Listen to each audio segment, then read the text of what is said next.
Queridos, eu vou ser breve na mensagem, tá bom? E eu gostaria que você abrisse a palavra do Senhor no Evangelho de Lucas, capítulo de número 4. Eu poderia ler todo o capítulo 4 com vocês, mas eu gostaria que você lesse em casa esse milagre que aparece nos 3 evangelhos, os evangelhos sinóticos.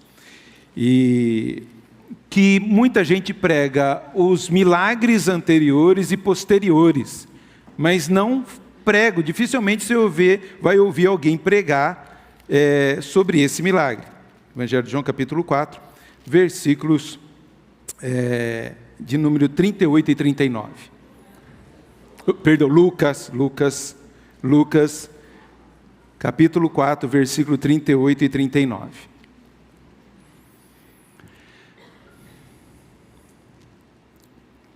Diz assim a palavra do Senhor: deixando ele, Jesus, a sinagoga, foi para a casa de Simão. Ora, a sogra de Simão achava-se enferma, com febre muito alta, e rogaram-lhe por ela.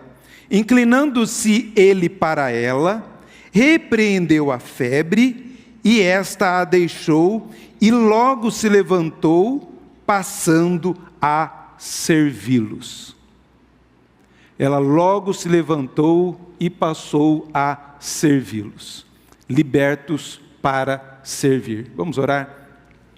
Senhor, louvado seja o teu nome, por tudo que tem acontecido até agora. Que bênção, ó Pai. Pedimos também que o Senhor continue a nos abençoar através da tua palavra, que sejamos edificados, instruídos, que de maneira alguma eu venha, ó Pai, empobrecer essa preciosidade da tua palavra, mas que o teu Santo Espírito fale ao nosso coração de maneira poderosa, que nós possamos sair daqui essa noite para servir ao Senhor. Nós oramos em nome de Jesus, o nosso Salvador. Amém. Como eu disse para os irmãos, a gente ouve muito sobre o milagre do exorcismo na sinagoga no versículo anterior, nos versículos anteriores a esse texto. E nós vemos também sermões onde Jesus é retratado e falando aqui dos milagres que ele faz e a expulsão de demônios que ele faz nos versículos posteriores a esse texto. Por que será? Será que porque é sogra? Ninguém prega sobre esse texto? Eu creio que Jesus não curou a sogra de Pedro para ser motivo de piada, mas sim porque tem algo a ensinar a mim e ensinar a você. E é interessante que no texto anterior, nos versículos anteriores, Jesus está pregando na sinagoga, está instruindo, está anunciando o Evangelho, mostrando que ele é o cumprimento do Evangelho ali numa sinagoga, numa comunidade, numa igreja em Cafarnaum, onde era o quartel-general do Senhor Jesus. Eu tive o privilégio de estar em Cafarnaum, nas ruínas ali, e você tem as ruínas da sinagoga e próximo ali a casa de Pedro. Não dá para ter certeza se é a casa de Pedro, mas provavelmente, segundo a tradição, é a casa de Pedro, as ruínas ali. E é próximo, porque é um vilarejo que vive da pesca. Então nós vemos ali, Jesus está pregando na sinagoga e aparece o endemoniado, surge o endemoniado ali e Jesus repreende. E eles ficam admirados, porque para fazer exorcismo naquela época, tinham vários ritos, várias palavras, e Jesus com apenas uma palavra expulsa o demônio, e ele é liberto, e as pessoas ficam maravilhadas com o Senhor Jesus, e a fama dele vai correndo por todos os lados. Jesus, provavelmente aqui é num sábado, ele sai da sinagoga e vai para a casa de Simão descansar. Simão aqui é Pedro, irmão de André. E ele está ali e eles rogam: olha, a minha sogra está com uma febre muito alta. Não se sabe dizer, alguns dizem que talvez seria malária, uma coisa corrente naquelas épocas, ou tifo, não sabemos, mas era uma febre muito alta, que impossibilitava ela de sair da cama. Então nós vemos aqui esse Jesus que estende a mão, inclina para essa mulher, repreende essa febre e ela é curada. Depois, à tardezinha, Jesus, no texto posterior a esse aqui, Jesus à tardezinha, depois do pôr do sol, depois do sábado, depois das 6 da tarde, ele começa a receber pessoas começam a se achegar, ele vai curando uma por uma, provavelmente até a madrugada, porque de madrugada ele sai para orar em particular, sozinho.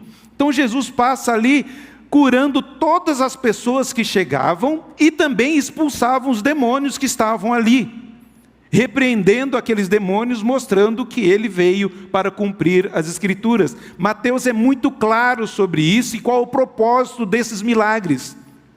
Mostrar que o reino de Deus chegou e que Jesus é o Messias. Todo milagre tem que apontar para Cristo e não para nós. E não que nós possamos ali só ser beneficiários do milagre.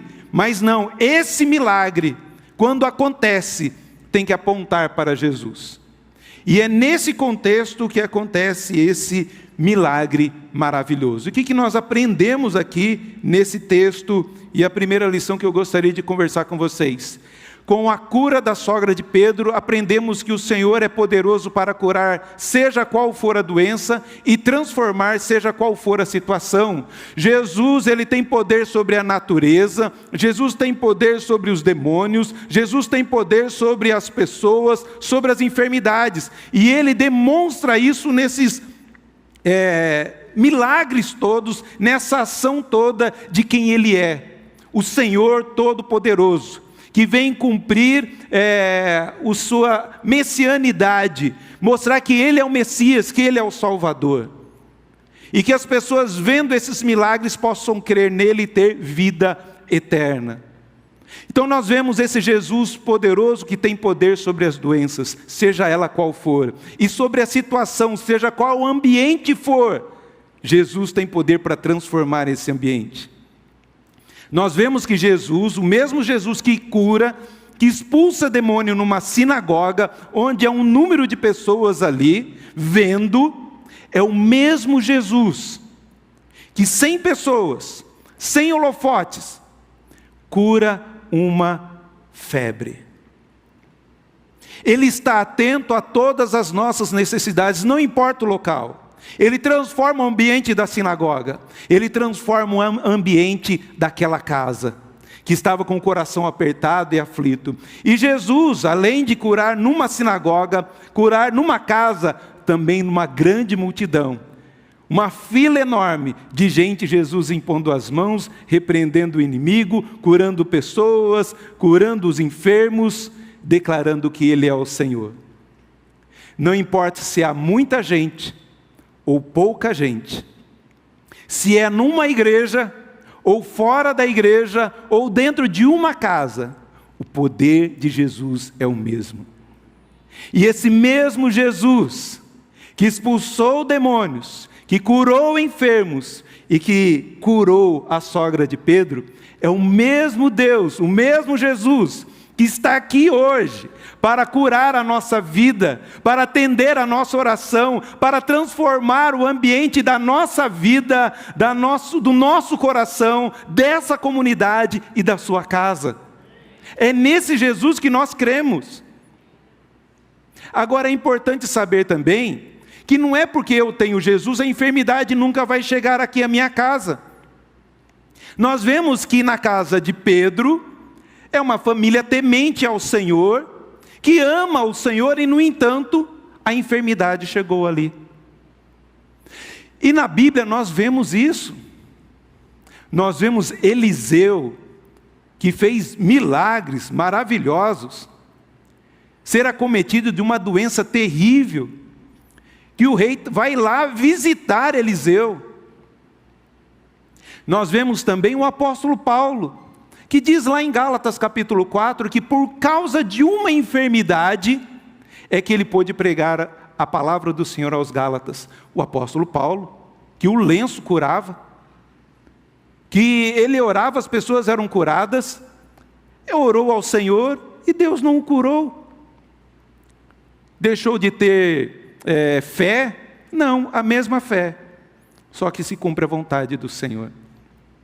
Nós vemos o próprio apóstolo Paulo dando uma receita médica, ainda que ele não era doutor, mas devia saber algumas coisas que, como a gente aprende com nossa mãe, os nossos pais, nossos avós, tomar um chá de boldo, né? Uma delícia, né? Não é chá, é suco, né? Tem que esmagar, não pode fazer chá, tem que esmagar, né? E tomar aquele caldo verde, uma delícia. Nossa, só de pensar já gela a alma. Nós vemos Paulo falando a Timóteo: Timóteo, toma água com um pouco de vinho, por causa do seu estômago e das suas constantes enfermidades. Provavelmente Timóteo era mirradinho, né? Mas poderoso em fé. Ele tinha orado para Deus o curar e Deus não o curou. Paulo orou para que Timóteo fosse curado e Deus não o curou. E mesmo assim servir ao Senhor. Então não pense, porque Deus não curou, que Deus não transforma o ambiente em que você está. Pelo contrário, a gente tem que entender que apesar da minha enfermidade, apesar da minha luta, apesar do que eu estou passando, Deus está comigo. E sabendo que Deus está comigo, o ambiente é transformado. Não é assim que a gente vê muita gente que a gente vai visitar, e a gente vai de um jeito e volta transformado? É nesse Jesus que nós cremos. Ele tem o poder de fazer milagres, seja no lugar onde não tem holofotes, em um lugar que tem muita gente. E Ele tem poder, quando Ele chega, de transformar o ambiente, de transformar a vida. Quando Jesus entra na nossa vida, nunca mais somos os mesmos. Ah, pastor, mas eu cresci na igreja, eu nunca tive essa experiência de conversão. Glória a Deus. Pastor Ari, a gente perguntava, a gente fazia entrevistas, né? Quando jovem, chamava os pastores e tudo mais. E, pastor Ari, quando foi a sua conversão? Quando que o senhor se converteu? Falou: olha, não teve um dia da minha conversão. Eu, desde o ventre da minha mãe, eu sou do Senhor Jesus. Mas se vocês querem saber, a minha profissão de fé, que eu lembro, foi o momento que eu decidi: olha, eu quero servir o Senhor Jesus. Louve a Deus porque você não precisou ser transformado, porque a sua vida já tem uma transformação sempre para a glória do Senhor. Às vezes a gente ouve, né? Eu queria ir para o mundo, experimentar o que vocês experimentaram, para depois ter essa experiência de conversão. Não faça isso. Como eu já disse para os irmãos, as lutas que nós enfrentamos, as vergonhas que nós temos da vida longe do Senhor, não faça isso, é terrível. Então, se alegre, porque você nasceu num lar cristão e tem a oportunidade de louvar ao Senhor sempre, e você já é do Senhor. E o que eu mais quero falar com os irmãos é, nessa cura, nós aprendemos que os crentes são curados e salvos com um propósito. Nunca a cura é por si mesma. A cura e a salvação têm um propósito: servir a Deus e o próximo. O que diz o texto aqui, que nós lemos aqui? Inclinando-se ele para ela, repreendeu a febre, e essa a deixou, e logo se levantou, passando a servi-los. Ela não é curada e vai servir a Jesus. Ela serve a Jesus e serve os discípulos. Esse é o propósito da cura, de nós glorificarmos a Deus, disso não ficar para nós mesmos, mas render glórias a Deus. Muitas vezes, talvez Deus não nos cura, porque nós queremos glória própria. Deus não transforma o que nós queremos dizer. Está vendo como eu posso orar? A minha oração é forte, minha oração é poderosa, a minha. Dê glórias a Deus, glorifique ao Senhor, saiba quem efetuou, quem agiu, quem realizou, foi Deus. Por isso, toda cura, toda transformação tem que gerar glórias a Deus. E é isso que acontece, essa mulher começa a servir o Senhor Jesus e servir os discípulos. A nossa vida deve ser vivida dessa forma. Se nós fomos alcançados pelo Evangelho do Senhor Jesus, se houve uma transformação, se houve uma cura, se houve uma restauração, se houve uma libertação, tem um propósito: de eu glorificar a Deus e servir os meus irmãos. Essa é a nossa responsabilidade. Você já prestou atenção que pessoas que servem o próximo são mais felizes? Olha só que frase maravilhosa de Albert Einstein. Vamos lá. As únicas pessoas realmente felizes são aquelas que têm aprendido a servir outras. Em 22 anos de ministério, isso tem sido verdadeiro. Eu vejo pessoas egoístas, eu vejo pessoas que pensam somente em si, eu vejo pessoas que usam dinheiro somente para si, gastam o seu tempo para o seu próprio benefício, e no decorrer dos anos, são insatisfeitas e não têm sentido para viver. Enquanto que, aquelas pessoas que servem os outros, elas têm alegria, motivação, sentido e razão de viver. Deus, Cristo Jesus, nos salva para nós servirmos o outro. E quando nós servimos o outro, cumprimos a palavra do Senhor. E quando cumprimos a palavra do Senhor, nós somos cheios da alegria do Senhor. Albert Schweitzer, ele é um alemão, foi pastor, estudou medicina porque ele queria ajudar os povos ali no Gabão. Ele, além de fazer medicina, ele também era musicista, ele era compositor, enfim, várias habilidades. Para quê? Ele queria aprender isso, para colocar isso em serviço do Senhor. Eu acho que no Brasil tem um hospital, né, com o nome do Albert Schweitzer. Mas ele é médico. E sempre se dispôs a servir. Essa frase que ele diz é das suas experiências. Pessoas realmente felizes são aquelas que têm aprendido a servir outras. Você tem servido. Você sabe por que você foi salvo. Você sabe por que você foi transformado. Você sabe por que Deus restaurou o seu casamento. Você sabe por que Deus restaurou o seu filho, curou o seu filho? Com um propósito de você servir ao Senhor. Você já notou que grandes ONGs são criadas no meio à dor e com o propósito de servir para que outros não tenham a mesma dor que eles sentem? A Pai nasce da onde? De pais de filhos excepcionais. Da onde nasce a Ariel? Da onde nasce a Alique? De senhoras vendo a dor das outras com câncer de mama.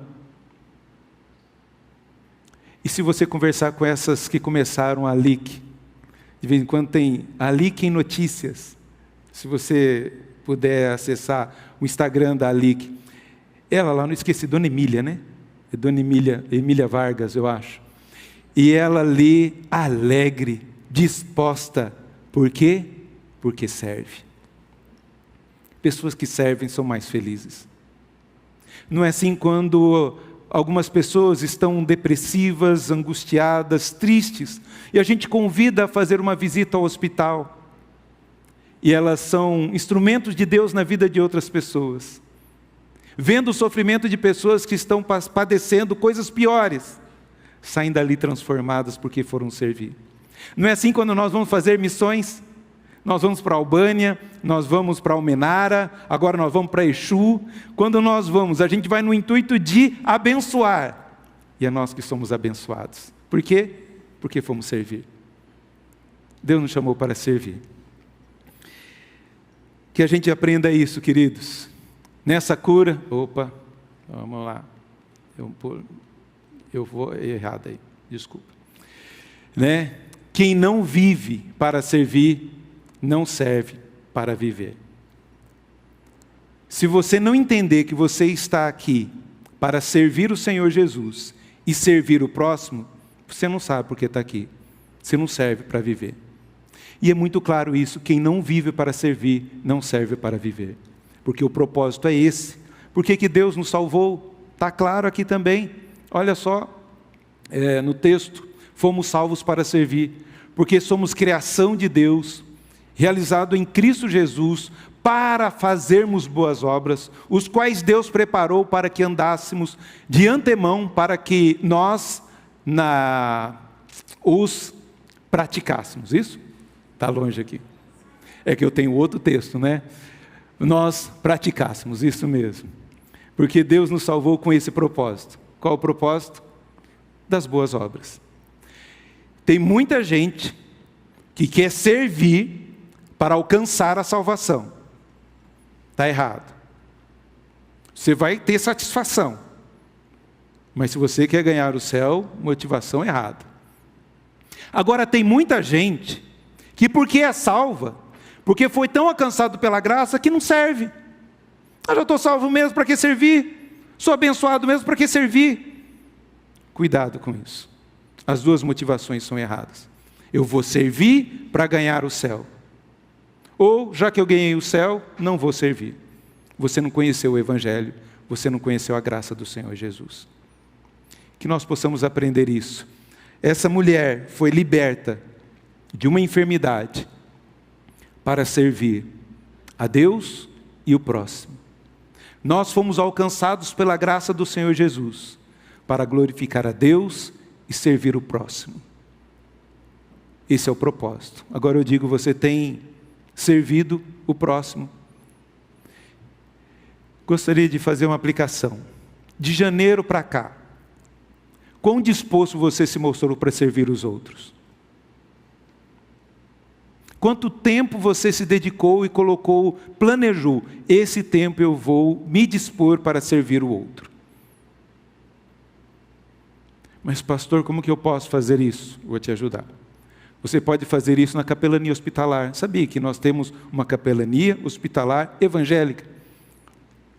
Você pode conversar com o pessoal da capelania, eles são membros aqui, o seu Osmar e a esposa são o presidente lá da capelania evangélica.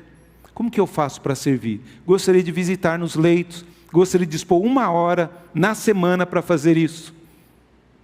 Ou ainda mais, você sabia que nós temos uma casa de apoio chamada Betânia, que as pessoas que não têm como pagar um hotel e têm que acompanhar os seus doentes, às vezes o filho está internado, mas às vezes o filho tem 15 anos, um adolescente, ou uma pessoa abaixo dos 60 anos, mas não pode acompanhar ali, não pode estar ali.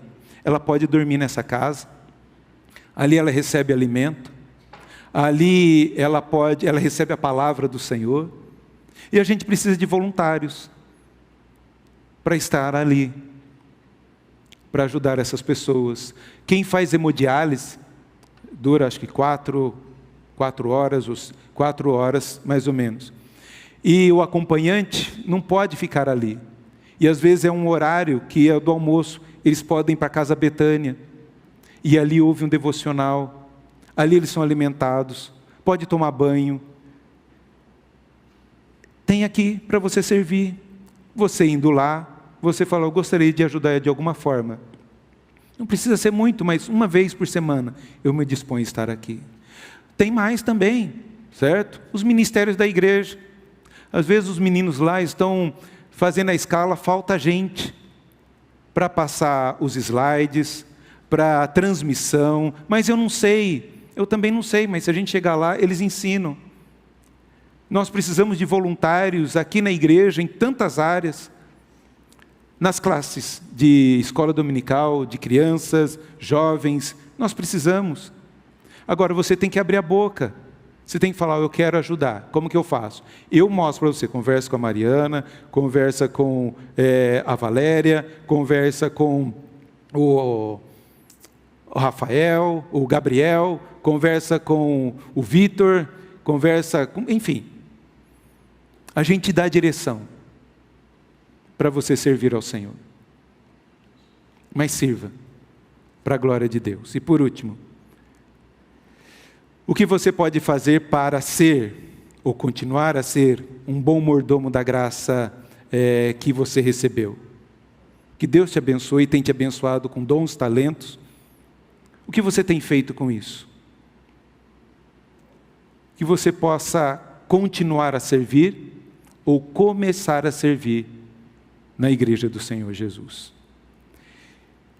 Nós somos libertos, fomos salvos para servir. Esse é o propósito. Não venha assistir, venha participar.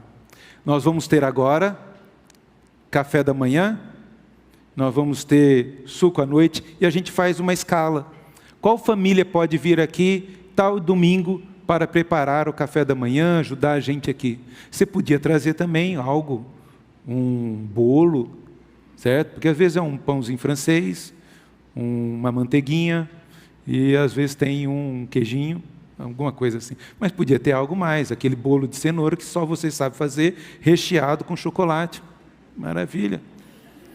Você podia trazer aqui. À noite, olha, só tem esse biscoitinho de vento, eu posso trazer uma bolacha melhor, certo? Para abençoar melhor a vida da igreja. Na Alemanha também aceita? Então tá bom. Bolo de cenoura na Alemanha. O pastor Jonas, se não me engano, foi até lá para fazer o quê? Feijoada. Imagina sair com ingrediente de feijoada.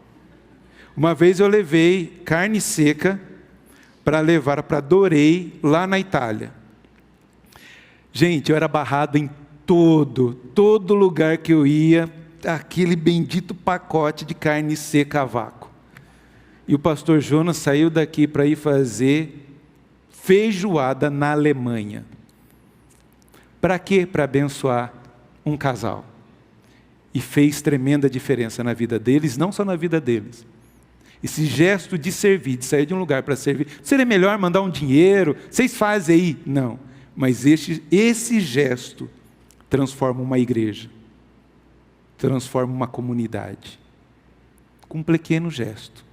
De um pastor sair daqui, atender uma ovelhinha lá, para fazer feijoada, na Alemanha. Não sei como que saiu essa feijoada, né? A melhor do mundo. Glória a Deus. Quem está em casa não percebe o que acontece aqui. Esse é o Jesus que tem poder para curar. Não importa o ambiente. Mas Ele cura e transforma o ambiente com um propósito. De você glorificar a Deus e de você servir o próximo. Amém?